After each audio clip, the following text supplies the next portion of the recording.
Hello，大家好，華佬啊！琴日呢 Bandai 啊公布咗一系列一般店頭販賣嘅新模型啊，咁今日梗係要極速同大家走一波啊，睇下有啲咩新品啦。照樣呢，照舊都係由呢個低期待度呢去到呢個非常之高嘅期待。首先第一隻講嘅都係近排啊，啱啱電影喺日本上畫《凱撒衛》。凱撒衛呢次出。哇！其實我估唔到佢出呢隻，佢出翻隻一模一樣嘅，咁但係佢就俾咗少少新 pass 你啦。佢呢度講呢，就話有個新面，咁你見到呢度佢由原本冇箭嘴呢，就送翻兩個箭嘴俾你，然之後就話啲武裝啊更新咗啦。咁你見到佢啲槍就新槍啦，因為上次如果你睇翻第一集嘅話，支槍俾阿 Penelope 打爆咗嘛，跟住仲有個燒窿咗個盾，其實呢笪嘢幾核突嘅，即係佢嗰個戰選係麻麻地嘅做得，咁不過唔好怪佢啦，咁佢出模型，佢有啲standard 嘢咁樣照樣俾你咁樣咯，所以就低期待啦，因為呢個成個帽都出過啦，淨係更新咗啲嘢俾你。如果淨係為咗塊面買抵唔抵呢？我都會買嘅其實。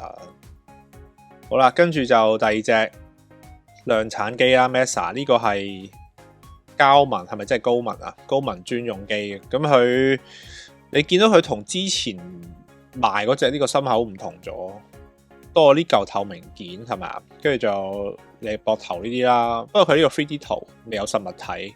佢其實呢，你如果你咁講呢，呢個凱撒衛係一個比較唔理想嘅宣傳廣告雜誌，咁啊，因為大家都知 Bandai 係專門賣膠嘛，動畫係嗰個宣傳短片嚟噶嘛，咁佢其實真係出嘅機體唔多，變咗佢可以賣膠嘅種類就少啲，咁呢款亦都係循環作用啦，即係佢大部分嘅零件都係一樣，咁啊剩翻更新咗啲 pass， 咁啊最後係新一隻。水貼啦，喂，會唔會出太遲啊？呢個定係呢個係俾呢個阿里宙斯專用，即係呢張都係新水貼嚟嘅。好啦，呢啲呢就真係估佢唔到啊！我都冇諗過佢會喺度翻撻 Seed Destiny 嘅呢個 Heine 專用老虎啊！咁啊，呢隻遺憾呢，就係喺故事入面咧俾人攔腰鋸開嗰隻啊嘛。佢而家開始陸續出翻啲 Seed Destiny 啊，啱啱嗰隻 Legend 啦 ，Legend 出咗啦，即係新 Legend。佢而家呢個老虎都會出翻，咁即係之後係咪其他雜卒機啊？即係例如冇咁雜卒嘅，可能Luna Maria 專用渣古，咁啊嗰啲大魔係咪會出翻？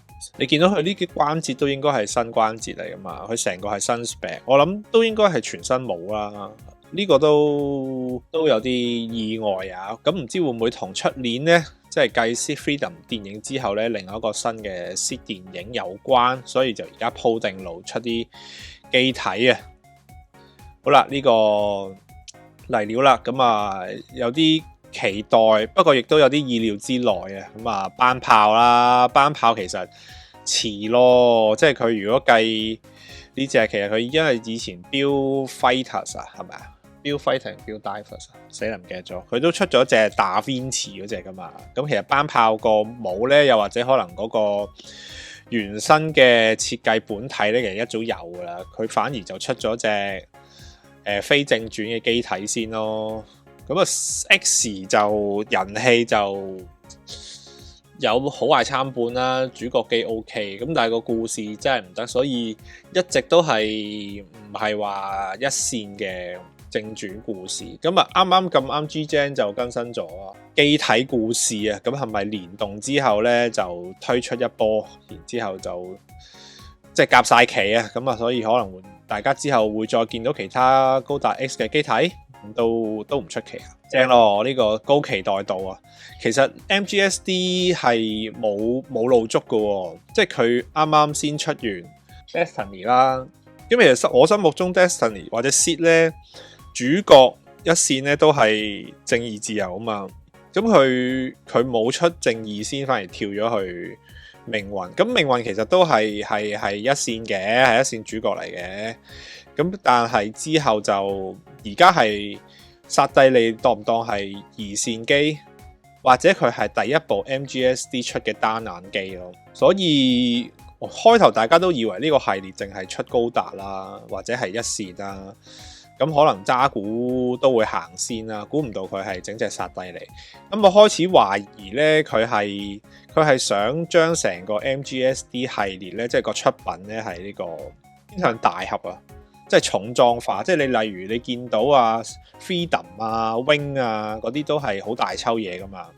咁你咁大個配件啊背包啊嗰類嘢，你咪可以塞到成個模型盒好大盒咯。即係佢盒都要出有翻咁上下份量嘅裝備嘅，咁你變咗 RX-782啊，或者渣古呢啲好基本配置嘅冇乜額外裝備嘅機體呢，就未係首要考慮嘅範圍之內。咁係咪全部都係出啲大抽嘢？咁係咪如果之後再出嗰啲非主角一線類型嘅，係咪白色嗰啲啱啊？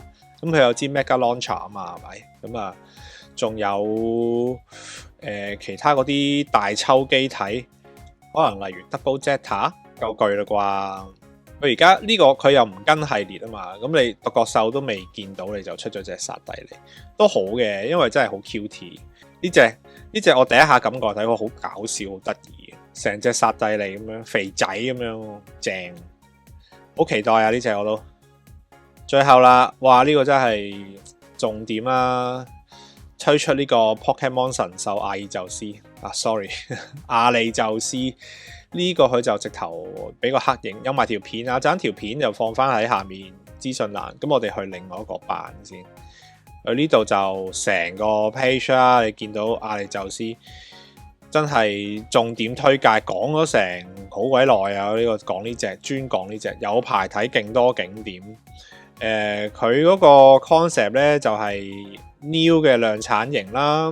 咁跟住之後佢就可以着翻一個咧類近Penelope 大白鵝嘅嗰個外甲啊，咁我冇睇套電影啦，我唔知佢劇入面有咩發揮，我估呢個都係嗰啲米洛夫斯基飛行裝備，即係佢有幾個，佢條片嗰度咧有幾個嗰啲咩plasma 嗰啲環啊嘛，喺個身嗰度，咁佢就 show 晒好多，佢都呢隻都震撼嘅，你睇到佢呢嚿咁嘅嘢。你第一眼咧睇呢嚿咁嘅嘢，你唔講咧，以為係嗰啲咩 AC Armor Core 啲機體，因為佢嗰個複雜程度咧，或者佢嗰啲配件嗰個碎件度咧非常之高。咁佢係好多細微嘅裝備武裝一嚿嚿咁樣砌上去。佢喺現今或者佢喺近代嘅高達機設上面咧都見到嘅，即係相關嘅非常之複雜配置嘅機體，咁但係咧，你諗下，佢原本隻嘢係隻 new 係比較簡易噶嘛，或者你拍埋 Penelope 咧，主角嗰個閃光咧啊，斯高達咧，佢都係屬於極度複雜嘅設計系列，咁佢喺同一個世界觀入面就變咗份量有啲唔同咯，佢嗰個機設嘅風格都係好唔一樣咯。